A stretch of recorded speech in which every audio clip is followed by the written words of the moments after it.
And there was this 15-year-old kid, and it says, what do you do? He said, I said, I work in AI. I said, I really want to work in AI, Aaron. He's like, how do I do it? And he's like, look, I've got all these maths. And he was talking. I said, thing is, if I'm interviewing you, great. You're up against all these kids with all this stuff. So think differently, be creative, stand out. Those are the skills of tomorrow that people want, because when you've got machines doing all these mundane tasks that people want, we need creativity, people to think differently. And that's the Apple. That's the what? The Apple slogan, think different. Think different, yeah. Why haven't you made a phone that looks different for the last 5 years then, Apple?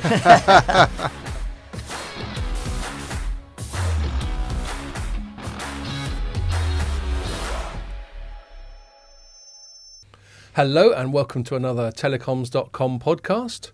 We are joined by another special guest this week. We've got Aaron Boasman-Patel, who is the VP of AI at TM Forum. Welcome, Aaron. Thank you very much. Delighted to be here. And we've got Ian swapped in for Jamie this week. All right, Ian, how's it going? Yeah, good. Thank you, Scott. Yeah.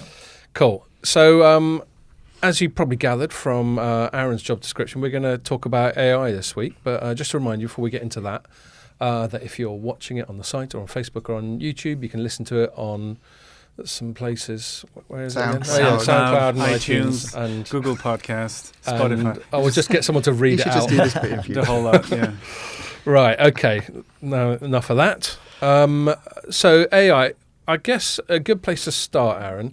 So you're at TM Forum. Ian and I go every year over to Nice for Digital Transformation World, which is run by TM Forum. Copenhagen next year, remember? Copenhagen, yes, I know. Controversial. Controversial for us sun worshippers. Better be sunny in Copenhagen. Absolutely. That's all I got. The sun will be there, don't worry. We've moved it later to make You've sure taken we've got care sun. of it, have you? Yeah. Cool. And TM Forum, I'm not going to characterise it too much because you're in a much better position. But I guess what I'm curious about is why does TM Forum, which to my understanding started as an organisation to sort of help out more with the sort of OSS, BSS, the software that telcos need. Why do they need a VP of AI? Correct, and a really good question, because I think the whole point is now with AI and new technologies, 5G, NFV, virtualization, cloudification, we've all heard those buzzwords, right? The whole way you have to manage and operate your systems completely changes with AI.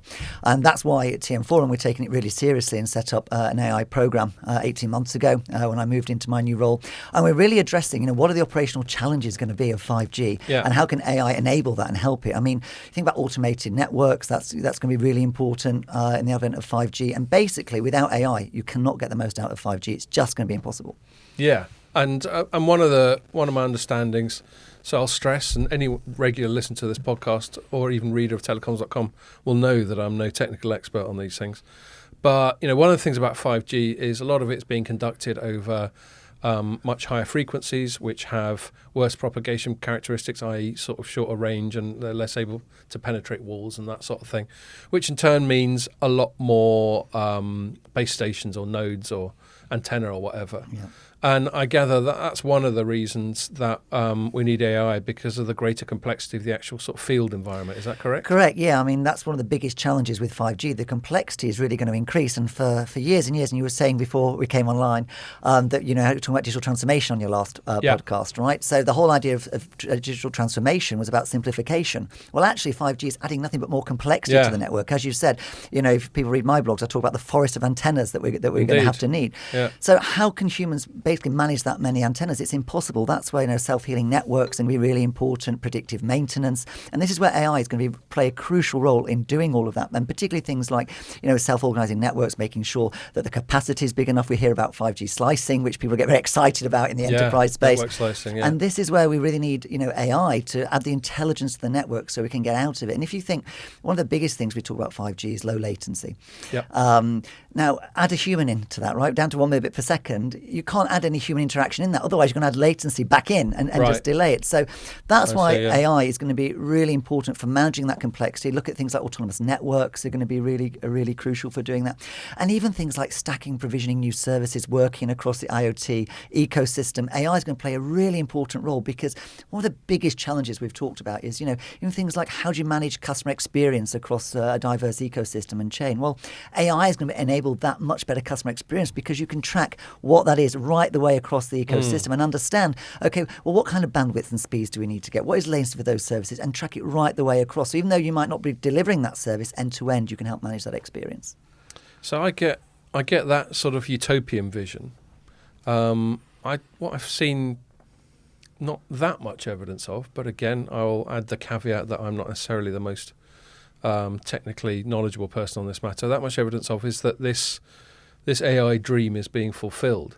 As you say, it's incredibly complicated, which requires, and this is a core theme of every TM Forum Nice event, soon to be Copenhagen, that I go to, is that it's bloody complicated. Absolutely. And just bewilderingly so. Now, I suppose I would expect to be bewildered, but it strikes me sometimes that even the people who are supposed to be experts are sort of struggling to keep up with the complexity of it all. How are we doing as a profession, telecoms, and with all this stuff? Yeah, well, Telecom is actually leading a lot of the way, believe it or not, in AI deployments. And that's really because, we've got to manage the networks better. And that's, I think, what we do well at TM Forum is because, as you say, who is really an expert in AI? It's so complex, it's changing. Networks are very bespoke and very special. So that's why to develop the standards and best practices we're doing is actually using lots of different members to do it. We've got, over 150 member individuals contributing to the standards that we're creating, because you're right, not one person has all the answers. And this is actually, and I think one of the beautiful things about the telco industry is they love to collaborate. They love to come together to really solve complex problems, and that's what we're helping increasingly so do. Because of this, I think. Yeah, they're absolutely. Kind of forced to, aren't they? They are, because let's be honest. You talk about all the data scientists and all the cool kids who are leaving. Where do they want to go? Unfortunately, they want to go to Google. They want to go to Alibaba. They want to go to Amazon. Wherever. It's really hard to say, "Hey, come and work for me, Mr. Telco." And that's the challenge. So the fact is, by working together, that's the way they're going to solve a lot of this complexity around the networks. And you're right. How far are we? Well, there's a lot of hype around AI. I don't think anybody can deny that. So what we have to do is start small and really start to build up. So, we've looked at things like establishing a maturity model. So and that's an industry agnostic one. So operators can come and say, actually, how AI ready am I? And we're calling an AI readiness check, right? Because you've got to be AI ready first of all. You've got to have the right mindset. You've got to have the right culture. You've got to have the right skills availability. That comes back to the digital transformation stuff again. Absolutely. The cultural shift. And for AI, it's massively important, because without that different mindset and understanding that the roles are going to be different, you're going to have to take people with different skills, we're going to have to retrain. All of these things are hugely important to start that preparation. And then you have to say, well, where does it make sense to deploy AI?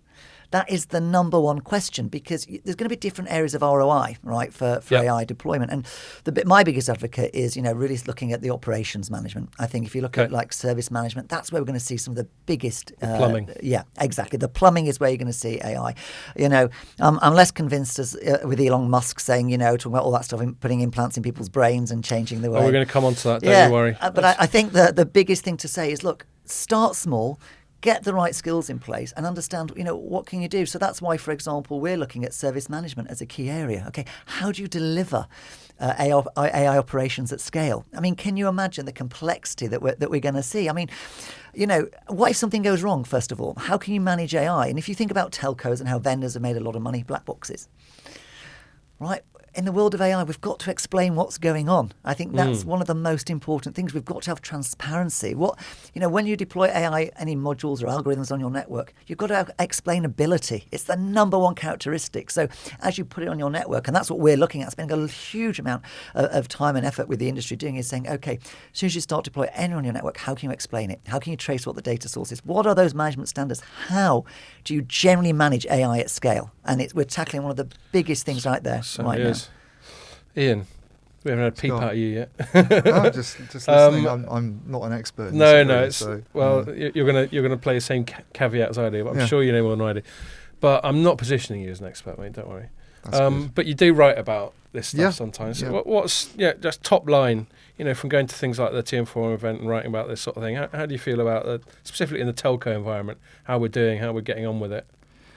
Yeah, I mean, as Aaron said, I think the problem is getting the skills in the first place is probably the biggest issue, because you data scientists, I think, are in fairly short supply anyway. And if you talk to the telcos, they say, well, we face competition not only from web giants, but also the people like the banks want to kind of recruit those people, and you have to pay them a huge amount of money. So, and then they come in and there's an issue that they don't know about networks. You get data scientists can be quite generalists. So it's useful to have people who combine both sets of skills, to have people who are on the network side who've then sort of retrained or gone and done a degree in data science. And you talk to, I think, operators like Elisa in Finland has had a program where they've tried to retrain a lot of their network engineers to learn things like Python, which is one of the program languages that gets used for AI a lot. So, but that probably, I mean, if you talk to the operators, they all say that the biggest stumbling block is actually getting the skills into the workplace in the first place. And until they kind of address that, then it's sort of hard to move things along easily. I imagine, like, to be a good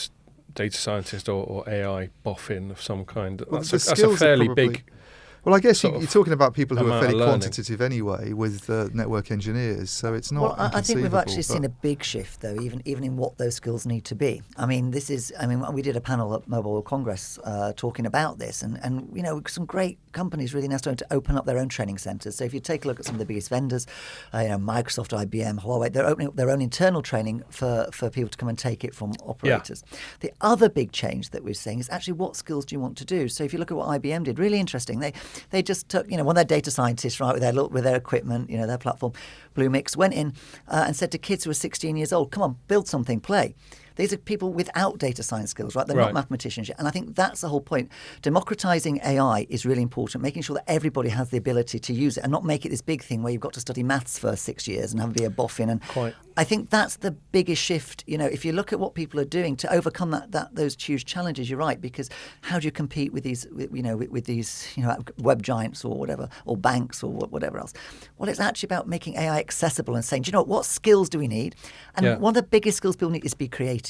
Right, because you've got people who create algorithms for algorithm's sake. What challenges are they trying to solve? What are they doing? We've got to get out of this mindset. And I think this was living in the UK, this was a big challenge I saw here, was everyone has to go to university.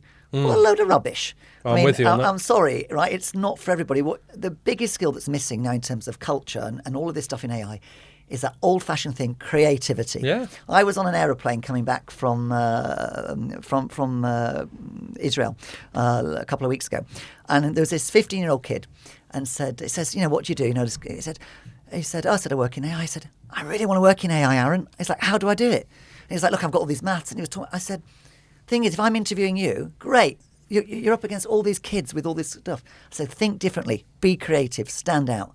Those are the skills of tomorrow that people want, because when you've got machines doing all these mundane tasks that people want, we need creativity, people to think differently. And that's the Apple. That's the what? The Apple slogan, think different. Think different, yeah. Why haven't you made a phone that looks different for the last 5 years then, Apple?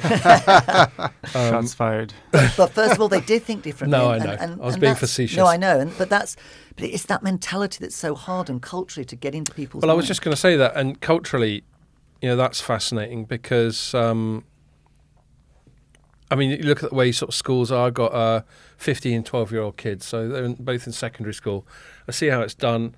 Jack's just being put through the sort of GCSE ringer right now, which is mainly about sort of rote learning and all that sort of thing. We'll see what happens at A-level, that sort of thing. I'm saying to him right now with university, look, if you want to go, then that's great. But I can see 0 point in you going and doing a Mickey Mouse degree, running up 50K's worth of debt or whatever it costs. You come out and you're no more qualified, arguably less qualified. I'm pretty sure I was less qualified after I finished university than when I went in. I was certainly fatter. But I could drink a pint. But sorry, the education system not being aligned properly with the there's that as well, and degrees have become commoditised. But there's also apprenticeships. But that's where we're seeing this now with some of these companies saying, come and join us at 18, right after your A levels. Come and get some on the job experience to see it. And that's what I'm going to encourage him to do. He wants to be a journalist. God help him. Well, before AI takes that over. And if you look today, to do that one. what the UK government announced. I think the UK is doing a lot of great stuff. I have to say, because they're very open to tech, which is great to see after so many years of stagnating in this area. I moved to London 13 years ago, and whoever thought Old Street Roundabout would be the tech hub of Europe, right? It's amazing, and that's it. It's getting people in. That's still thriving, is it? Still thriving. Been down there for absolutely. I was there a couple of weeks ago, seeing lots of AI, startups and doing lots of cool stuff around there. But that's why apprenticeship experience is critical. And I said the UK government today have said, well, we actually don't need to retrain people. So why don't we go to working class areas areas, again, where people think AI, what is it? Oh, I can't do it. It's too hard. I need this degree. Back to what we were saying before, getting so they can retrain stock. You've got to feel it. You've got to play. And I really like seeing some of this stuff where little robots and kids are learning how do they do some basic programming. How can they move it and reset it? And that's what we want. We want that creativity. And that's another interesting cultural thing. In the business world, we're a little bit shielded from it as journalists. But, you can see around, whether it's within this company, I'm not going to make it too many generalizations about my own company. I've got bills to pay. But within this company or other companies, you get the impression that everything's on quite a sort of short-term deliverable basis. Like, right, here's the thing. I want to see some ROI on this, sharpish. And this isn't even just like private enterprise. You see it in the sort of political cycle where you've got a 4 or 5 year thing. Everything's very short-termist. And to foster the kind of creativity you're talking about, you need to be able to have younger people or apprentices or people retraining or whatever, and give them the space to work some of this stuff out for themselves, and not be demanding that they hit certain little micro targets every but I think this few is seconds. where Agile comes in, right? We're all talking now about being DevOps, and I think you can do that, right? I think if you break down the task, what you want to do, and if you can show some deliverables, 8-week cycles, 10 weeks, whichever way you want to go, it's not about the end result being, singing and dancing straight away. This stuff takes time. We're TM Forum, we're working on an industry data model for AI, right? We can't build that overnight. It's going to take time. What we can do is say, okay, we've done some catalysts, some proof of concepts that you would have seen at Nice. We've said, let's try it. Does this data model work? Yes. Where it doesn't work, where do we need extensions for that data model? And we've also said, okay, well, where do we start? It goes back to where do you start to see value? So we've said, okay, some key areas might be, around fault detection, analysis. So some stuff like that. Stop building, interfaces around some key areas is going to add value. But I'm not saying to you, in 6 months we've got a whole data model that's going to solve the problems of the world. You've got to test it. You've got to make sure it's useful, and you've got to have a starting point. And if you don't have that basic agile DevOps mentality, you're not going to succeed. I got another thing, Ian, that this made me think about, where AI requires creativity more than number crunching skills, is ethics. So this comes up, doesn't it? Quite a lot in AI. Like, for example, connected cars. I think, Aaron, you were telling me before that, you've been, back when you were an analyst, you've been writing about them for 10 plus years. Connected cars, you get, obviously we want to know that a car's going to be able to stop at traffic lights and, make a right turn without crashing into stuff. But then you get these moral and ethical things, like if something is going to kick off, how do you minimize the harm that you do, and how do you make decisions there? And a lot of that is going to come down to the input, the human input that helps them make those decisions. So, I just thought I'd sort of initiate a conversation on that. I think the point about the government trying to reach out to sort of working class areas, and I think and I'm not aware of specific initiatives they're doing there, but I think that's really interesting, because I think if you want to make it socially acceptable, there's a concern, I think, that one, AI is going to take jobs in the future, and two, that it's something that's unattainable because it requires, you have to be a sort of brain of Britain to be able to do it, which then exacerbates worries about, we talk about populism a lot these days, and the sort of sense that, people in ordinary working class communities feel they're kind of getting left behind, and that decisions are getting taken by elites that they have nothing to do with. So I think if you can persuade people that AI is something that they can learn in the same way that we take it for granted that everybody reads and writes these days, and that, who knows, 100 years from now, everybody has a kind of basic understanding of how this stuff works. Sort of normalise it. Then you normalise it, and then I think you take a lot of that fear away, and you also have gone a long way then towards sort of, retraining the population, if you like, and preparing them for a future where they'll need to understand how machines work, but they won't be doing the jobs that the machines are doing, obviously. Yeah, and I think I'm going to be like the villain in the room, because we talk a lot about analysis paralysis, and I think we're having ethics paralysis at some point, because everybody's just so scared, and I just don't know why it's founded. Because if you think about it, humans can make a mistake, right? The Tesla car crashed, right? One of the Uber cars crashed, right? My God, it was headlines all the way around the world. I was driving down the road last summer. Someone didn't look where they were going and went straight into me. Well, that didn't make headlines around the world, right? How many car accidents are there around the world?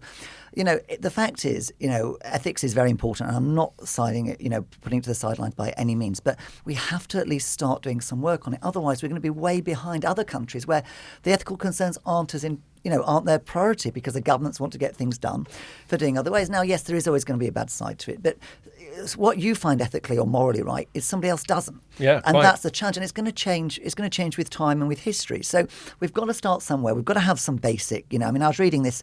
I think you wrote this about the EU's guidelines to AI. I was reading this yesterday, and this doesn't really say anything we don't already know. I think number one, humans should have oversight into AI at all times. Well, duh.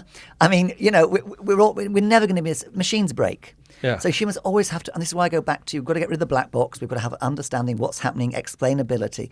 So, of course that's going to happen. Transparency. Well, anything you do in life needs to be transparent, right? So why is AI any different? And I think this is what we need to be a bit more realistic and say, let's try some stuff. Yes, we know there probably is some moral things, but there's moral things about everything, whether it's the NHS. How much, do you do certain treatments in NHS or not? Well, it's the same with AI. Where do you apply AI? Where do you not? What are those considerations? It shouldn't be seen as something, which I'm very fearful at the moment, that regulators and other pressure groups and bodies, we live in the world of pressure groups now, right? Someone doesn't agree with something, that's it, Lobbyists. Lobbyist London comes to a stop, right? Put pink boats in the middle of everywhere. The fact is, we've got to start trying this stuff out.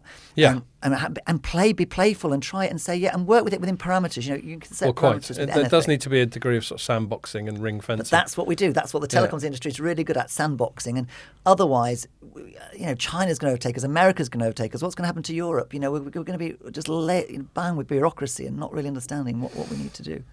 Yeah. No, I get. There's always going to be this sort of tussle between the kind of sentiment that you've expressed, which is, we can't let sort of excessive caution stand in the way of innovation, and the sort of the genie out of the bottle fear, and it's interesting. You're talking about how humans make errors as well. There you get into almost the sort of legal side of it. Humans make errors. We've got a fairly mature, it's not flawless, but we've got a fairly mature system for attributing blame and apportioning punishment accordingly. Whose fault is it if an automated car has a crash and all that sort of thing? So those sorts of things come in. It's just, I'm with you. This stuff's inevitable. Technology's inevitable. You compare, I'm 47. I grew up when we didn't have the internet, for God's sake, and that's just completely ubiquitous. And my kids have been using touchscreen internet devices since they were born. Yeah, but that's a good example. Which doesn't reflect very well on my parenting, but there you go. But that's an example of technology tends to move a lot faster than regulation. Yeah. And the internet's a classic example of an area where, and you write about this a lot, where arguably things have gone too far without regulators having had like the censorship and all that stuff. So censorship, freedom of speech, the power of the web giants. We're looking at whether some of those companies should be broken up. There's cybercrime. People being able to exploit children online. There's all sorts of areas where there's obviously a need for regulation, and there's a concern that regulators haven't kept up with. Like at least a decade behind the technology. So that's what fuels the concern about AI. And with AI, you're talking about something that, and I know it's science fiction at the moment, and that's one of the problems, I think, is that whenever you talk about this, people go, "Oh, you're just talking sort of Terminator films and that sort of thing." But you are talking about something that could feasibly in the future we've got a myth bust where we are now, and I think that's my frustration. And if you read about it, or the analysts say, analysts are great for making all these stats up, right, of where we are. And let's say, guys, let's get real, right? We're at the very early start of implementation, particularly in my industry, right? We're looking at, okay, how can AI use to automate some very manual tasks? How can we get better customer experience by your internet goes down? Oh, you get a text message, the internet's about to go down. And look at BT, they send you a hub, right, or whoever. Great, that's some really good use cases. That's the level we're at. We're not at Elon Musk, Neuralink, putting things... So remind us, you've referred to that a couple of times. Just because this is the scaremongering, which I love to read, actually. It's kind of like the sidebar of shame on a popular website newspaper, right? You can say the Mail, it's allowed. the Elon Musk, so everyone knows a sidebar of shame here. So Elon Musk has come out, saying that a new company is saying it's going to allow humans to achieve symbiosis with AI by putting chips in the brain. Symbiosis, you know what I mean?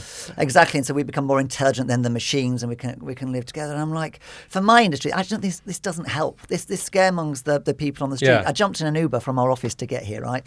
And I said, "What are you doing?" I said, "I'm going to do a podcast on AI." I went, "Oh, got on it." And the first thing he did, he took a breath and said, "Oh God, it's really scary stuff, isn't it?" And I said, and you must have bristled. And I did. And I said, well, actually, I'm glad you said that. Cause he's a cab driver, so. Yeah, well, he was saying how, and he's Uber, right? So he was saying, well, how the old algorithms work now, and they know that there's certain areas of London he doesn't like to drive in, so they won't send him there because he refuses those jobs. Good AI. But that was what I was saying. I said, look, how that's improved your life. Because he was like, oh, this is really scary. They're watching me. I said, well, you download an app that's going to tell you where you need to go, and that's how you make your money. You're an Uber driver. You're being watched, son. Exactly. But I think that is what's interesting, how some of the stuff they use every day and are comfortable with, but then they hear stories by Elon Musk, it's terrifying them. I'm like, guys, we're nowhere near doing this, right? We've got to understand all the way back to let's start deploying it on some networks. Let's start to get the real benefits of it. Let's have a sensible ethical framework working on side. I mean, I look at some other organizations. They don't do any building of standards, right? They don't help in any way. All they do is talk about ethics the whole time. I'm like, right. Great, guys, you can talk as an organisation. You wouldn't even think we're talking about ethics. You're ethically getting bugger all done. Correct. Yeah. Correct. Well, I suppose it's there's a big difference between the kind of general AI that people are talking about and then the narrow AI that we're talking about earlier when it comes to, let's have your base stations able to adjust their positions or take on more capacity because they've worked out that there's going to be a capacity spike or there's a likelihood of problems, which is a kind of narrow AI contained scenario where it's hard to see any kind of, the only ethical concern there maybe is that there used to be some guys doing this in the past and they're not going to be doing that in the future. But, as you've said, they need to prevent themselves from needing hundreds of employees. I think in some cases, when they start to move to these new 5G services, it's not really that they're going to actually lose staff. It's not needing to take on more staff. Look at me. Who thought there'd be a VP of AI, right? 10 years ago. I mean, there's new jobs that are evolving all the time, and that's what we have to understand. It's, who'd have thought, look, so being a social influencer is now a job. I mean, if you'd have said that to me, even 5 years ago, I'd have said you're absolutely daft that somebody can post a photograph and travel around the world for free and get all these freebies. I mean, new jobs. Job. New jobs are created all the time, ones we can't even think about yet. And I think, I just worried that we're going to get a lot of people being Luddites. I'm from Manchester originally, from Bolton actually. It was a big cotton town, right? Who would have thought that have machines and they had to have overseas and all these different jobs that people couldn't even think about because back in, the late 1780s, because, my job of spindling the cotton's going to go. Well, actually, it employed more people than ever. It was an economic boom that we've seen. And this is what we talk about. This next industrial revolution is all going to be around AI and intelligence. And I think this is the most critical thing, and getting insights out of that data. Yeah. I mean, God, how much data is stuck in all these, I'm calling them data swamps now. I don't want anyone to tell me data lakes. It's swampy, it's horrible. People have moved all this data, they can't have access to it, they don't know what's going on with it. How long have we been talking about big data, for God's sake? Yeah, I know. And this is the challenge, right? I mean, without AI, you're not going to make sense of that data. I mean, data is a whole other topic, and I could do a whole other podcast on that. And I won't bore you with it. But that's the challenge, right? It's how can you take and I think that's what's good about TM4 members. We take a sensible approach, right? We're trying to say, how can we sensibly start with AI, deal with some of these issues, and then understanding with things like data. Well, what is good data? The fact that 90% of the world data has been created in the last 2 years. Well, we're not going to use all of it, even with AI, right? So it's going to be very expensive. It's going to sit in these swamps, all the power to do it. It's not very ecological. That's the newest thing, right? Let's all be ecological. So that's not going to help. So what we have to do is, does data have a half-life? See, we've got to start thinking like this. Is there a way, when can we retire data? And then maybe a bit of a legal framework around that so we can understand it. But those are the questions we need to be asking now. Not do we plant a chip in somebody's brain and do we have what was his quote, a symbiosis with AI? Yeah. What about aging people's pictures? Oh yeah, that was that. Oh yeah, that's that recent thing. Have you tried it? No, I've never used it. I'll do it on you. I'll do it on you from just where you're sitting. No, I don't want you to hand over my face to some Russian spy bot company. It's done. You can control it. He's already sent it over. Yeah. No. Yeah, that was to anyone listening and not sure what Pierre's wittering on about. There's some app where you can manipulate an image of your face to make yourself look older. It's using AI. Not quite sure why anyone would want to do that, but there you go. But I mean, if you think about this, I forget where I was in the world travelling, but I saw on the news, breaking news, was it San Francisco banned facial recognition for AI in the whole of the city. Why'd they ban it? Now. Well, because they're talking about bias and a misunderstanding of bias. So it goes back to the fact that actually white men, the data sets have been trained on, it's better to identify people white men. If you're a woman or of colour, there's more mistakes of it being done. But again, people looking at the negatives. So the AI is racist, is that the headline? Well, it was not. It was the fact it was misidentifying people. It was less about being racist. It was more about it being just misidentifying. No, I can just imagine people. the headline. I think it gets used in quite a sinister way in China, for instance. That's that social credit thing. Yeah, and this is the concern, I suppose. That doesn't help. Your cause when you're sort of fighting against all these people. Perhaps being hysterical about the consequences of it. I think stories like, I must admit, when I first read that social credit thing, so to anyone listening who's not familiar with it, they're using sort of facial recognition technology to keep track of people, and they give them a sort of social score where they and your behaviour patterns. Where you get a higher score. It's not beyond thinking that China is also looking at, say, Uyghur Muslims and saying, well, your social credit system is automatically lower because you come from an area. Yeah, the capacity for social manipulation when you start doing that is almost limitless. There's a Black Mirror episode about this. Yeah, very similar. But if you think about it, let's be realistic again, right? So it doesn't matter what government it is in what country. People have always persecuted minorities awfully, right? They need AI to do it. I mean, you kind of know what one people. I don't know if it is, because if you look at some regions, there are ethnic minorities that live in certain areas. You can just go and you can round them up. I mean, it's awful. So a terrible, terrible thing. But that's looking at the negative side of all of the stuff. The worst possible use of it. Correct. Yeah. Where there's lots of positive, uses of it, and it doesn't matter what government it is. People have always been persecuted against terribly and wrongly so. And AI, yes, can enable it. It's not the reason people get persecuted. It's not intrinsic. It's not intrinsic, exactly. That's similar to the debate they have in the States over guns. And, guns don't kill people, people do. Now, I'm not going to get too deep into the weeds on that, but it is just a tool. It does require the will of an individual to use it in a malevolent way. Yeah, I mean, look at London, right? We don't have guns in the UK. What do we have a problem with? Knife crime, because people are always going to find a way. That's always going to be. I need to cut my vegetables. The stats on that don't really. I mean, there's a lot of people who get killed in gun murders in the US each year. Yeah. And the stats on knife crime in this, I mean, unless you they might not be directly equivalent, but London's becoming a. The only point I was trying to make is the gun itself.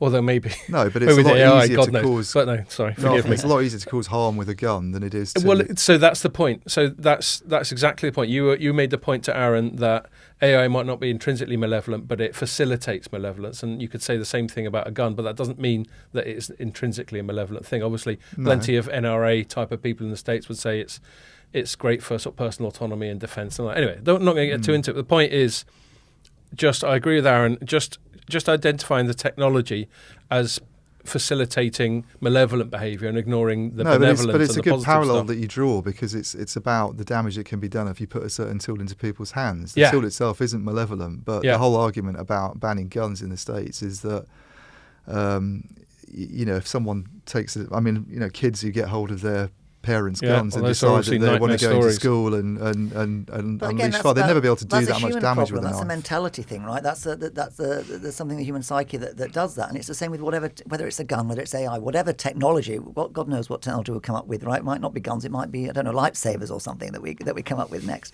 There's a weakness in humanity, right? And that's what we have to address. It's not necessarily the technology; it's the mindset. You've got to have personally, I don't think I could shoot anybody, right? I just don't think I have it in me. Whether and that's the thing, right? That's the way I'm built. That's my DNA and genetics. Unless we start rewiring the brains and everything. No, but governments are there to make decisions on things like that and to introduce rules that protect people, aren't they? That's the whole point of a government. So that's where I think that's why we don't let people walk around with hand grenades. Exactly. Well, that's where I think this goes full circle back to what we're saying to do with AI. You can't just completely let a genie out of the bottle. Everyone agrees on that, and that's where a lot of the scare stories, which I must admit I lap up, come from, is people imagine this transition from no AI to ubiquitous, omnipotent AI. Well, I'm probably, I've written a few stories where I've kind of drawn out the concern about jobs and the ethical side of it. And, having Aaron on's good, because you're from a perspective where you want us to look at the positive side of AI. Yeah. And I think it's important to get a balance. That's the thing.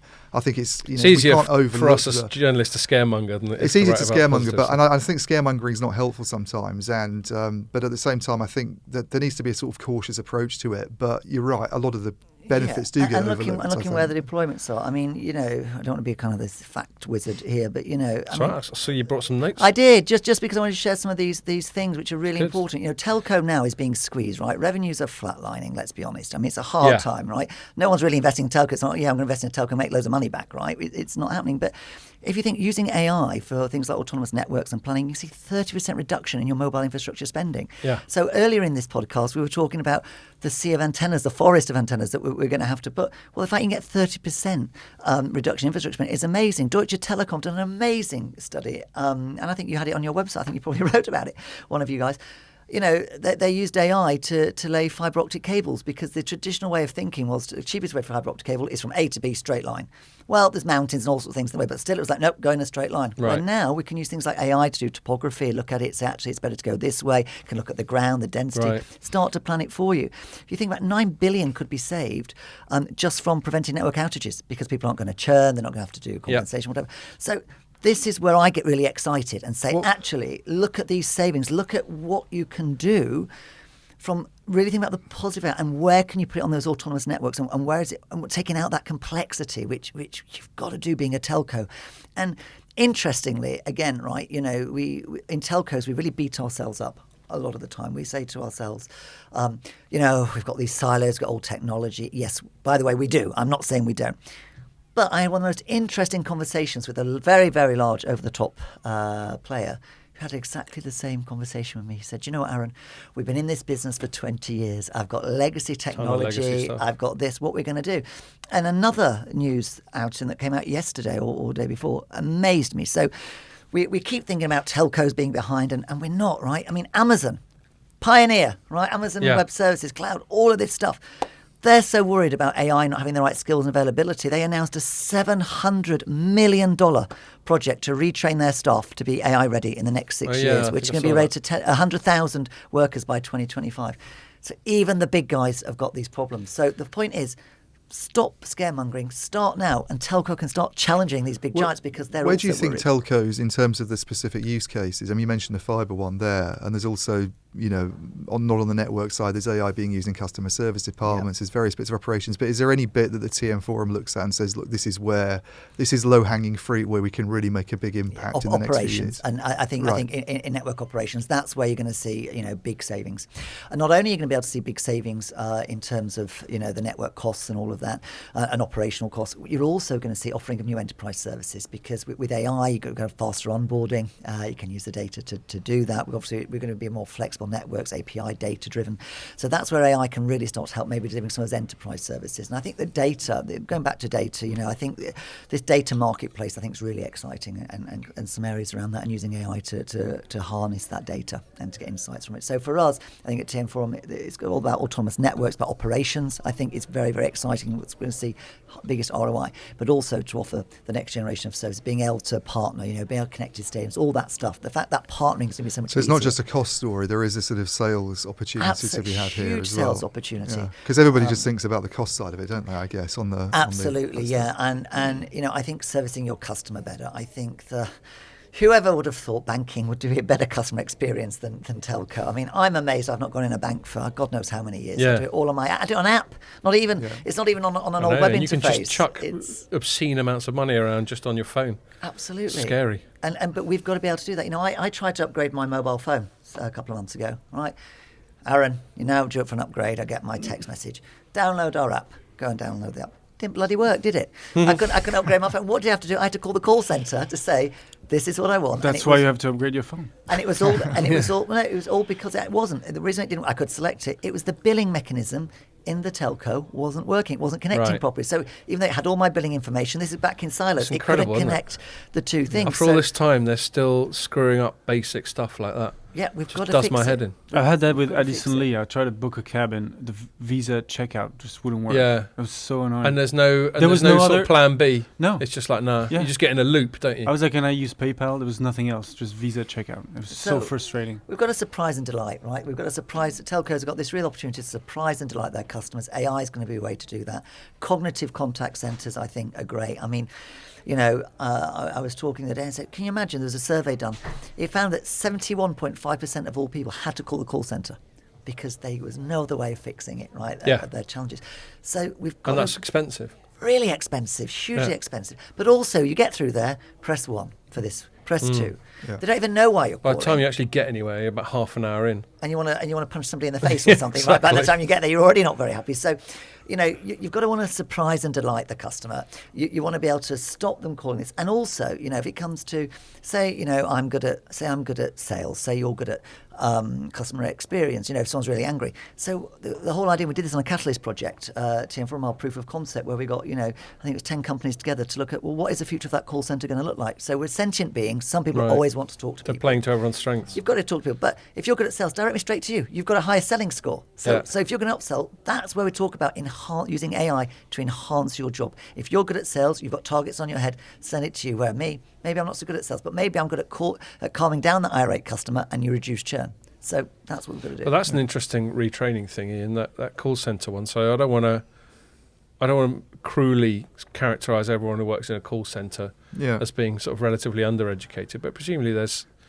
some degree of self-selection if you're just manning the phones in a call centre as opposed to becoming a barrister or something. I think retraining just regular people is an interesting thing. In fact, it takes me back to something we were talking about right at the start that occurred to me.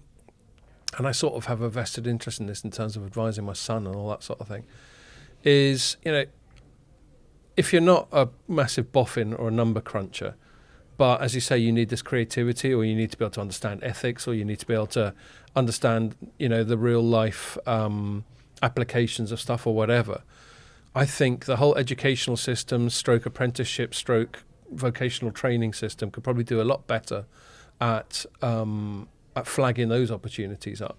And actually, one thing that occurs to me, that this might be rubbish, but in a slightly sort of circular way, you could use AI to create tools to mean that you could program AI without having to be a boffin. Yeah. It's like a really simple sort of what we, like in the 80s, we had the graphical user interface, but this way of turning code into something that anyone can get their head around. Absolutely, and that's what people are working on now, and that's what's so exciting to see. And to me, that excites me. It's refreshing. This is why I said, some companies going in with 16-year-old kids, and that's what they've done, right? They're not writing code themselves. They're moving bits of code around, making linkages, joining it, understanding it, and they don't see lines of code. They see, like, I don't know if they've got a robot, it says move hand, right? So the code's written in that, so they move hand. Yeah. So then what they start to do, rather than moving hand, they say, how do I pick up this bottle of water? Right, but they're actually building an AI application. Why? The interface has been made so simple. Quite. It's easy, and that's what's exciting, and that's what a lot of companies are doing a great job at. And I think I'm a huge advocate in AI to get apprenticeships going, get people having experience, understanding the business challenges. I mean, I was asked to go and speak at a university because one of the challenges, they said, they're all sat there coding, but they don't know what they're coding for. They don't know what the challenges are in businesses we're trying to do. It's just an abstract, theoretical thing. And that's why hands-on experience, to me, is going to win way over in this area. You've got to have people that understand the systems as well. And that's why those people in telcos that understand the systems, they're going to be okay, because you can't build AI if you don't understand the systems. But they will go on that journey, and they will understand it, and then they will change their roles as well. So that'll be, when we sort of interview people and throw this sort of making people redundant through automation stuff at them, and the what's always struck me as a bit of a convenient sort of riposte or cliche is, the Industrial Revolution thing. The sort of everyone, just because we stopped manually raveling cotton doesn't mean everyone suddenly went out of work. But I've always struggled to get my head around how these jobs are going to be replaced. Yeah, same. And I suppose if what I was just chatting about with Aaron, where they make getting involved in this AI economy easier for people who are not hardcore boffins, then that's where I can find it a little bit easier to believe that there'll be more sort of retraining and people. I mean, it's hard to know, isn't it? Because if you go back to the Industrial Revolution, people didn't envisage lots of people in factories churning things out with machines. They just thought a machine meant no job. So I can understand the parallel. Where we are now, it's kind of hard to. If you take AI to the point where it's not just taking over manual processes, but it's actually doing a lot of thinking jobs, like the sort of stuff that lawyers do, for instance, and the sort of stuff that accountants do, then it's kind of becomes even harder to see where people go. Because you're referring to specific reports where they said they could automate a lot of like paralegal stuff. Well, paralegal stuff's really easy to automate, but I'm not saying that jobs won't be replaced. I just think it's difficult to at the moment it's difficult to envisage where some of those opportunities will come, and and that doesn't mean they won't come. It's just that's probably part of the cultural job. That's the cultural, yeah. Is explaining that the opportunities will come and making them plausible, not just abstract. Going, we always find more jobs. I think we need to actually demonstrate them. Yeah, and at the moment, as I said, it's about working smarter. So call centre one, without going back to it, if you're better at selling, great, direct people to you. That's intelligent use of AI, so then it's helping you do your job better, or it's taking away some of the mundane tasks. The fact is, site engineers are still going to have to go out and fix equipment. Equipment's still going to break. You're not going to be able to fix that. But wouldn't it be great if you can have your AI drone up there telling you what piece of equipment you need? Because the worst thing to do is you get there on site, right? You've gone, I don't know, Midwest America somewhere. There's no houses for miles. Get there, you don't have the piece of equipment that you want. Right. And but this whole fact is now that you can, by using a drone, I think AT&T have done a great demonstration of this. They send a drone up, they know what piece has gone wrong, it's missing. You've obviously got your network detection anyway, but they want to do a site inspection. Then the guy goes out and he's got, or she has got the right tools and equipment. So it's about being efficient. You can go there and actually do your job as opposed to it harbor it. So I think, in 50 years, do I know what new jobs are going to be created by AI? No. Did people in the cotton fields and in the village know that they were going to have to learn how to use a spinning jenny? Absolutely not. But they learn, and these were illiterate people, by the way, using massive machinery. A lot of them from Bolton. A lot of them from Bolton. And then learning how to fix the machinery, right? They've never even seen a machine before. Yeah. So this is why I've got to say to people, I know it's hard to envision, but if you really take yourself back and think, wow, how crazy was that? You had people from a field now fixing machinery, people that were illiterate, still couldn't vote, still couldn't sign their name. Yeah. I'm not as scared as other people are. Yeah, no, I'm with you. I feel really strongly about, back to apprenticeships. I look at the educational system, and I don't think it serves young people that well in terms of doing a good job of matching whatever their sort of core, not just their competencies, but their passions, their interests, with something that is productive and can make them money. I think we're really bad at that.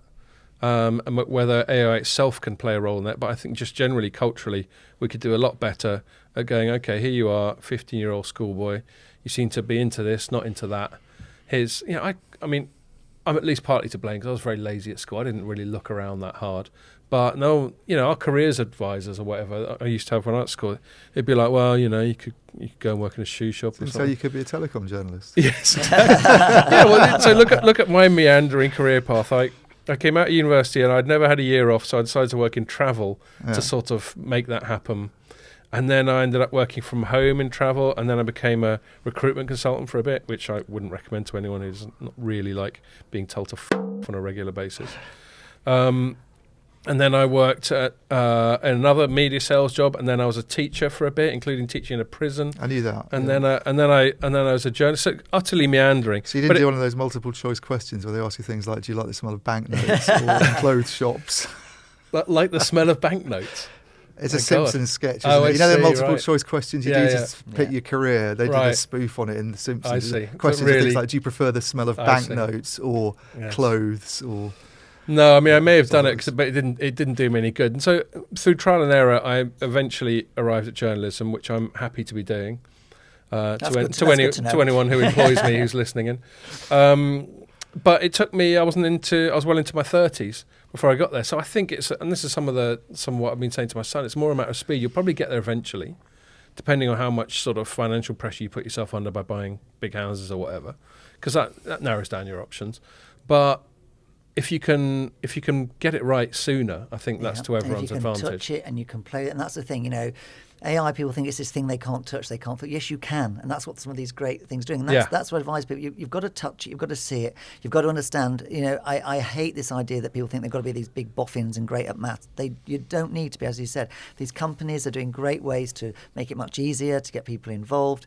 And that is, if I had a kid at that age now, I'd be saying to him, go somewhere where you can touch it, feel it, understand what you want to do, because otherwise, get your hands dirty. you're going to end up meandering around. And AI is not that thing to be scared of. It's something to be embraced, understand it. It is the future, and go forth and enjoy. I'll bear that in mind. I'm going to, having said all these groovy AI positive things about AI, I just remembered one other thing I wrote today. This is just anecdotal. It's not apropos anything, but there's a story. The US Department of Defense is looking to give a cloud provider, so this isn't necessarily AI, although AI is bound to be part of it, $10 billion for this project, and this is brilliant, I've just got to say the name of it. It's called the Joint Enterprise Defence Infrastructure, JEDI. Yeah, look at that. Well, they've come up with that. Yeah. Haven't they? Well, it may well be a forced acronym, but that We love an acronym in Telecoms, so come on, that's exciting. Yeah, that's good. Forced acronyms are the best. But the thing that slightly alarms me about it, and I'll admit it, and this is an ongoing sort of in joke on the podcast, is there's something quite Skynet about that, where they're basically saying let's have this defence cloud run by this third party, and you sort of think. And that's where the apocalyptic AI stuff. You just imagine it's the potential. Back to what we were saying about the potential of it. It's not intrinsically malign, but the potential of having all this defence, intelligence and decision making happening in a cloud, largely automated. That's why I still find it easy, despite all the very good points you've made, to be a little bit edgy about this stuff. Yeah, and there's got to be a sensible approach, right? And as I said, governments have always had weapons or whatever it is to do, or not had weapons as sometimes we think they have. And this is the thing, right? And there's going to be scary, but there's implications for telecoms in the same way. We've seen a big network outage, and this links back exactly to what we're talking about. A big network outage in the UK. And what one of the challenges is, well, the tools to fix the problem were in the cloud. But if the network went down, how do you get to the cloud to have access to the tools to fix what goes wrong? Catch-22. So this is a bit like what we're talking about. So we've got to take a very cautious approach as well to virtualization and cloudification. We have to understand there's still got to be a way to get in there to fix things when they go down. So that's why augmentation, and the one thing if people want to take away from this message is, from this podcast for me, is augmentation is the key. It's not something to be scared of. Even in defense, people are still going to have to be involved. I mean, there was a program on, I think it was a Panorama thing a few weeks ago. It was amazing to see the armed forces sat, I don't know, somewhere in Shrewsbury, flying drones out in Iraq or Afghanistan. Yeah, I mean, so there's always going to be things like that. But listen, before it was a guy in an aeroplane dropping a bomb. Whether he's sat in Shrewsbury or in an aeroplane, it's still going to drop said bomb. So, the fact is... So they're allowed to bomb Shrewsbury back if someone's doing that. Don't be scared of AI. That's one of the ethical arguments, isn't it? Just don't be scared. Yeah, that is a good point. So Shrewsbury is being the aggressor. Well, if the aggressor is in Shrewsbury, if the person and they who's can doing send the one of their drones back, then can you justifiably send a drone back to nuke? Well, it becomes a strategic point. Yeah. Fair point. Does it widen the sphere of war? Because your programmers are sitting in a village in Wales. Well, that's it. I mean, there's just so many interesting things. I think I agree. I think we've all agreed on this, that there's plenty of positive stuff, but it's just going to be one of the defining ongoing stories and discussions, and it keeps you in a job, right? You'll keep so writing these sensational stories till AI writes the stuff for you. Well, see, there we are. So going back to total self-interest, what I'm counting on, like we at Telecoms.com and Light Reading, we have a certain fairly idiosyncratic way of writing. That's what I'm counting on. I think AI could rule out the absolute straight reporting, A buys B for this amount of money, but a sort of a nuance or an analytical or a humorous or a skeptical angle, I think it'll take them a lot longer. Certainly, we'll be old by the time that happens. So, we'll have retired anyway. Whatever happens after I'm gone, I don't care. Well, it's all right. You can talk to Elon Musk and put a chip in your brain to keep you going. So don't worry. Right? Yeah, just be a brain in a jar. You'd be a new and improved Scott with an augmented ability to it's be. It's impossible to improve on Scott. Only joking. Right, I think we ran out of time. So thanks a lot for that, Aaron. That was a really interesting discussion. And thanks a lot for listening. Make sure you join us for the next one.